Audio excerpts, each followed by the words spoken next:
And Kristen is joining us from outside as well, so she's not on camera, but she's still here if you have questions.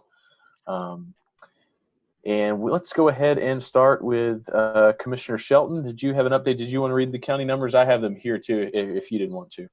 Oh, no, sure, I'll read them. The good news is we don't have any new cases today or yesterday. Our positive cases stand at 81, which is 78 confirmed and 3 probables. We have 58 recovered. 74.5% of those have recovered. 4 deaths and 1,300 tests. Now, on our drive-through testing, we don't have any results back yet, but there's 28 pending, and so we've shipped out 28 tests, and we've had a total of 129 calls wanting to be tested. Now, the county employee from the EOC who was positive has now recovered, and the other one is doing really well, so that's all good news. So that's all I have to offer today is good news. Awesome. Great news as we head into the weekend. Thank you, Commissioner Shelton. Russell, did you want to go over MCH numbers? Yes, sir. Thank you. We continue to have some good news as well. 724 tested. We've been reporting 51 positive, but we realized today that one of those was a duplicate. So that's 50. So that moves our number to 50. Only 2 cases in-house today. That's great. One on 7 Central, one on CCU. 646 negatives with 28 pending. And our in-house number is great, 0. So, and I think that we're watching one that's not from here, it's from Pecos County, but the numbers seem to be holding steady over the last 2 or 3 days. So that's really good news. And just like Commissioner Shelton, that 50 cases for MCHS, no positive tests have been reported in the last 72 hours. So that's good news here. Stacy, do you want to go over ORMC numbers? Absolutely, thank you. Total tested is 295 with still only 13 positive, so it hasn't changed since April 21st. 267 negative and 15 pending, and still no patients in-house. So good news. Great news there. Thank you, Stacy. Dr. Saravanan, do you want to add? Kristen, do you guys have anything? Dr. Saravanan, and then I'll go to Kristen and Dr. Davenport to see if they have anything they wanted to add. Thanks, Trevor. I didn't have anything else specific to add today. Okay. Kristen, did you have anything? I do not.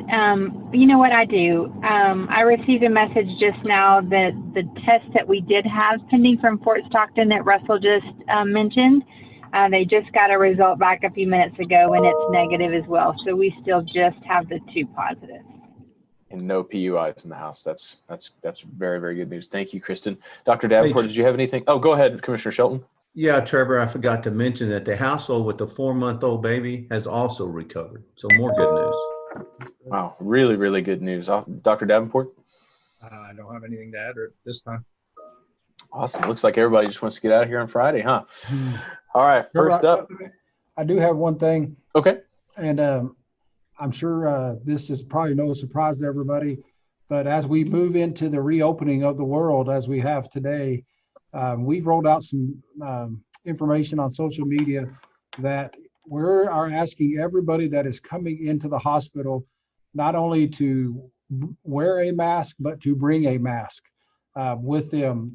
If you're coming in the hospital, medical center, we're all going to have masks on, and we're asking every visitor that comes in, whether that's for an MRI, blood work, whatever that is, that you're going to be covered up. So bring your mask with you.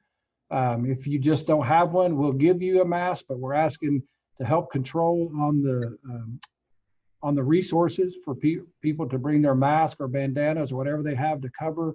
That if you're coming to the hospital for anything, you're going to have a mask on.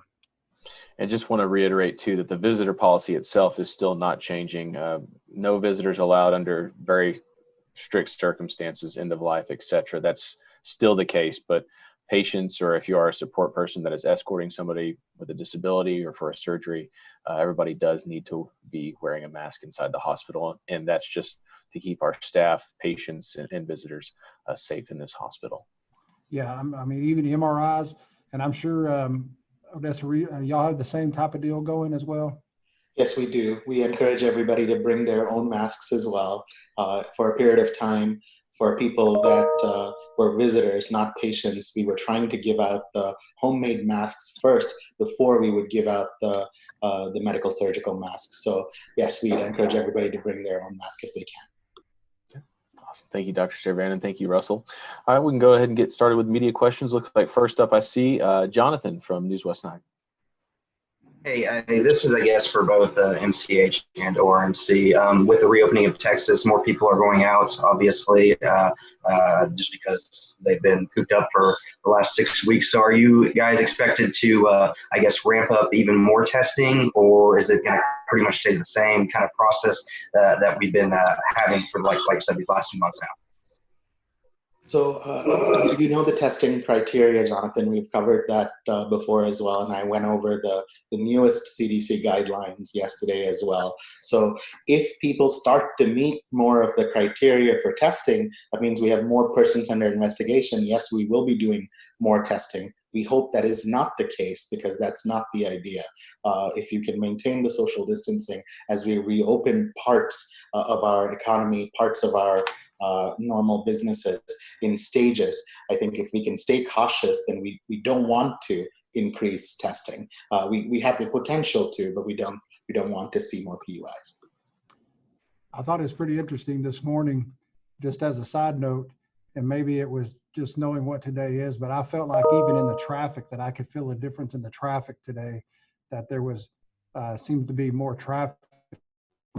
So I think what the doc said is absolutely correct. Stick with the guidelines, but man, be careful, cover up, wash your hands, and be careful out there, because the worst thing we want to do is start putting people together, and then this momentum we have with the control, and I just think that would be disastrous. So protect yourself, and I guess honestly, right, stay at home. I mean, that's still the message. Anything else, Jonathan? That's all I have, I guess, with Mayor Turner not on this call. That's all that I got for now. Thank you. All right. Andrea from CBS 7. Okay, hi. I was wondering, we've had a report of a gym in Odessa that's trying to open up right now.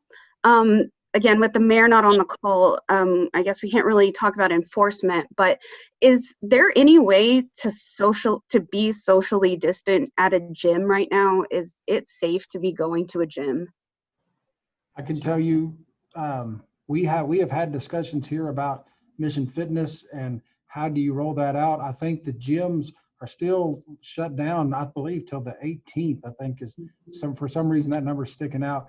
But we've had some conversations about how many people do you let in?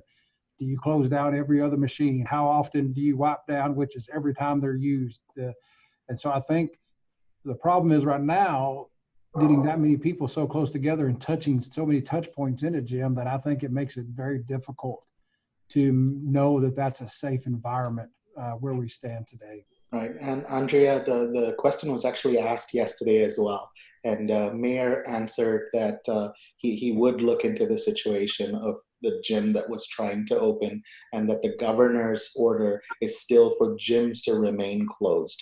So that's the news from yesterday. I'm not sure if there has been any more activity at that gym today. Yeah, we do have a crew there, and they did try to open. So we wanted to know if there was any sort of what kind of repercussions they could be facing. Yeah, I believe the fire marshal was there, were they not? That is correct. Okay. So I think we're still in the process of news gathering on that particular subject. But 12 more burpees and 6 more push-ups or something, something. So I'll move on from the gym subject. I spoke to ORMC about this earlier, so this is more for MCH.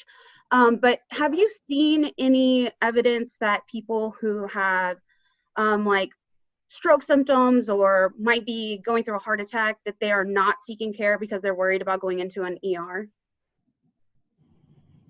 I don't know that. I guess that's a possibility, only because the numbers that we've seen travel through the emergency department are quite diminished. I mean, we're talking probably about 2/3 of our normal volume at the hospital diminished the normal patients that we see in the emergency department. So there probably is individuals that are having medical emergencies that aren't seeking that care for concern about traveling to the emergency department and what's happening within the community.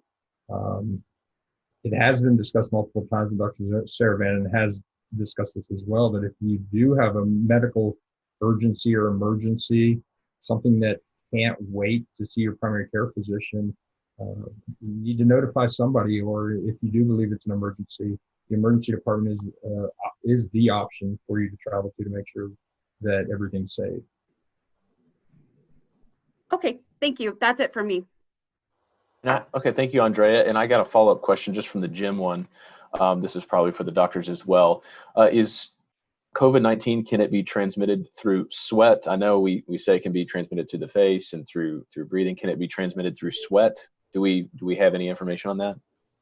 So bodily fluids have been studied, and the rate of transmission through bodily fluids has been lower than the rate of transmission from respiratory system. The primary point of entrance for this virus into your body is through the respiratory system. So it has to be droplets that get into your lungs. Even if it's bodily fluids, it's aerosolization of the bodily fluids. If the sweat's dispersing and floating around in the air and you breathe it in, and that's how you're going to get it. So it's not sweat to sweat contact. That's not going to give it to you. Thank you, Dr. Saravanan. All right, next up is Melissa. I don't really have anything other than was looking back to the opening and thinking through what, if anything, who did you work with and what kind of advice did you all give to the people making decisions on reopening Texas? Anybody have anything interesting that they want to talk about that they worked with for opening?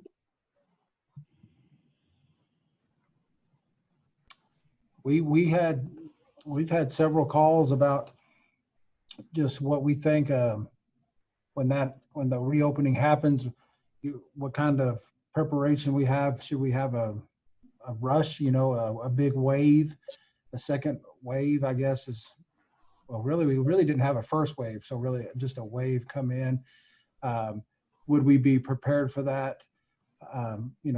What were we seeing on our patient floors, in our outpatient clinics? And I think it was just more of a question of what we have right now versus if a wave happens, could we pick that up? And we did get several calls. I think Stacy and I have been on a couple of state level calls with Conaway and with our Texas hospitals groups, just kind of talking about the first wave really never happened, but are we still prepared, and how opening up if another wave happened, or we saw a major increase quickly, were we ready to handle that? And the answer was yes. Yeah, and we're still reserving hospital capacity. So it's not that we're trying to fill up every bed and not have the ability to take care of COVID cases. If they came up, we are still reserving plenty of beds. I mean, right now there's 2 units ready to open on a moment's notice with staffing on standby. One is an ICU with 15 beds. One's a med-surg unit with 24 beds. And we're not touching that with any other type of patient. We're just leaving it for COVID cases only in case they come up. Well, Melissa, I know talking with this group and with the leaders of the county and the city, we discussed what happens when the wave hits and try and be as prepared as we can be, but also to educate the public to not go out there like it's all over, to go out there with caution and only go if you need to. This is still not over. Ease into this as if it's cold water, and test the waters. Let's go slowly, ease into this and not rush into it and have a relapse. Anything else, Melissa? That's it. Thank you. All right. Next up is Mike Merlot, Odessa American. Hi, Dr. Saravanan. You said you're leaving beds open, and I guess this is a question for all the doctors. Do you all feel at ease with how the curve is looking in Odessa? I think as the economy starts to open up, there seems to be a relief in, we are getting through this, and maybe it's not as bad as it was before. What is our curve looking like now? Well, we actually have less of a sense of where we are on the curve now with such few cases than we did when we were actually starting to build, because now it's sporadic. We've had 3 days with no cases, for example, and then all of a sudden we may have a day with 4 cases. So does that mean that's a surge? Because that's a 400% increase when you look at it from a mathematical standpoint. So I think we have less of an idea of where we are on the curve. Perhaps some of our efforts will give us more data. Remember, we talked about antibody testing. Maybe that's something that we can look at as a community. Maybe that'll give us more data of, have we already had exposure, and are we on the tail end, or are we in the initial part of the exposure? Again, time may even tell, as we reopen, are we going to get more cases? And that'll give us a little bit more data. So right now it's hard to say. I'm cautiously optimistic when I say I feel like we're past that point now. Cautiously optimistic, but I'd like to think that we're past that point now, and hopefully we will not get a rush anymore. Okay, and for I guess a better view of that curve, is the only thing that would help us more tests? I'm not sure I understand. Ask me differently. Yeah. So you said that the curve that we're looking at is harder to see now where we are, and how do we have a clearer understanding of where we are in that curve? Is the way we do that by testing more? Is that how? Sure, yes. One way to find out is that there's no new cases that come up, right? Because it's so flat and it's sitting on the axis rather than anywhere up. So that's one way. The other way is the antibody testing that I was talking about, to say, has somebody been exposed or not? Not whether someone is immune or not, but has somebody been exposed prior or not? So those are the things that may give us a little bit more data. I think that's the route we might end up taking. Remember, our testing capacity now is greater than it has ever been any time in the past. We now have multiple testing sites, multiple labs, better turnaround times, more specimen collection kits. So our testing capability now is higher than before, but our testing need is much lower than before. So I hope that clarifies a little bit. Yeah, it does. And as different surgeries are opening up for ORMC and MCH, what does that look like for employees? Are they being asked to come back to work? This is Stacy. I'll answer that. On an as-needed basis, yes. Many of the furloughed employees initially were surgery employees because we just didn't need the volume of staff that we had during the previous weeks. But as we've started doing those cases and the volume and demand for those cases increases, we're bringing back employees as they're needed. So that's good news. Yeah, we can echo that too. I mean, you talk about surgeries that require rehab or things after that, if those haven't been there, but now you're going to start doing those joints and knees and hips and things like that, and you need rehab staff, then yeah, you need to ramp those back in. So I think it's just, it's the same as the rest of the economy. As it grows, then the need grows, then your need for staff grows. So it's good news. Yeah. And MCH, did y'all ever receive your rapid test that you asked for from the state? The 5-minute rapid test, we have not received those. The 45-minute test, we do have those, yes. Okay. And for Mr. Shelton, I saw you had 28 tests shipped. Is that the total of tests taken? Yes, that's the total taken. Okay. And so it's still pending results. Okay. And did y'all receive the 500 tests that y'all asked for? Not yet. Not yet. Okay. And how are you? As far as keeping up with the calls, do you have enough tests for all the people calling in? Yes, sir. We do. That's good to hear. And I had a question for Turner, but I'm going to see if you can answer that, Mr. Shelton. do you know how many citations were written during the shelter in place, or what that infraction was for most people? I'm not aware of any citations written Okay. during the shelter in place. Okay. Well, yeah, appreciate it. That's all I have. So thank you. All right, Mike, thank you very much. And looks like that was the last media member we had. Russell, did you want to close this out with something from the good word? Eddie, you wanted to add something? Yes, I got corrected. We did receive the 500 tests. Oh, you did? Yes. Okay. I was not aware of that. And that's just the regular tests? Yes. Okay. It's the CPL test kits, the same CPL test kits that the hospital Yes. has. Yes. Right. All right. Thank you. One other question, quick, Commissioner Shelton. Do we have any idea when the courthouse will be back open to the public? They're still out. It's going to be at least June. The tax assessor office is going to open Monday. They are opening with social distancing in mind. And so they'll only be able to allow those in the assessor office area that are being waited on. The rest will be in lines out in the foyer and even outside if needed. And the agents will hold up a sign, who's next. So they're opening it first, but the courthouse and all of those, I believe, we're looking more towards a June 1st opening. Thank you, Commissioner Shelton. And I had one more actually for Dr. Saravanan, if that's all right. I don't know, Mike. Go ahead.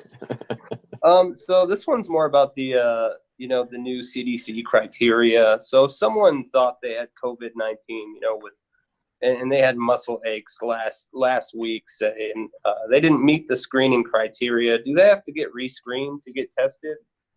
Yes, symptoms change over time, disease process change over time.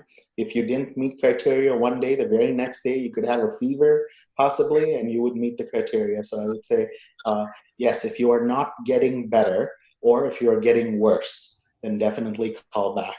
I wouldn't say within a day, but definitely try the over-the-counter medications first, see if it can get you better. And if they're still not controlled, yeah, definitely call back even if it's the next day. Okay, thank you. Sure. Trevor, I had one more shout out to give for today for ECISD. They came together and they've been able to put a daycare in place for healthcare workers, and several of our ORMC staff are going to be utilizing that. They plan to open next week, Wednesday, but we've been preparing for it for about 2 or 3 weeks. They've been trying to get the approvals to be able to open it for about 2 or 3 weeks. So finally, it's going to be open, and it's going to be a great resource for a lot of our healthcare workers that currently are struggling with childcare services at home. Initially, when this started, we internally put together a list of people that would be willing to provide services and a list of people that needed services. And our CFO was making calls to connect these people to try to arrange for care. But now with this kind of a resource coming out to us, I think everybody is going to be very happy that this resource is available. So I wanted to say a big shout out to Scott Murray and ECISD. Thank you. Absolutely. Awesome. Thank you, Dr. Saravanan. I know MCH feels the same way as well. It's such a relief to some of our workers who having to find childcare in this kind of uncertain time. So that's a big deal that ECISD is doing that. Russell, did you want to finish this out before we go for the weekend? Something from the good word? I hope y'all have a great weekend. We appreciate everybody's work this week, and it's been one of those weeks, and it'll be very interesting to see what happens over the next 7 to 10 days as we open our world back up. But never let us forget that for God so loved the world that he gave his one and only son, and who believes in him shall not perish but have everlasting life. That's John 3:16. Have a great weekend.